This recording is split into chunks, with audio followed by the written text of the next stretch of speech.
today you'll understand that everybody is a citizen journalist. If you have a mobile phone and you're on social, you have the opportunity, whether you're an employer or an employee as a whistleblower or just an activist, to get your story out there a lot quicker than the corporation itself.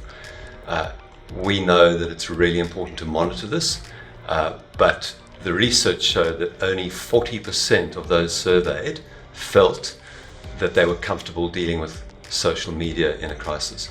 There's a couple of things there. The first is the volume of traffic depending on the crisis and the need to have a team actually monitoring that and responding. Very often it's overwhelming. The most critical thing is who's monitoring it, because if they're not looking at it with a risk lens over it or a reputational lens over it, it could very well sneak up behind you and bite you.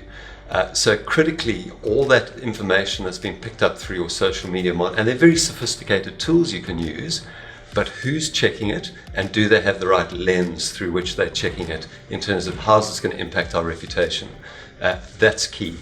That's what we do. We go into businesses, we look at their current situation, we run simulations, and very often those simulations show where the shortfalls are, not only with traditional media, but also internally, operationally, and then critically with social media. And very often we find it's at a social media level where it falls over. People are just not set up to respond quickly enough.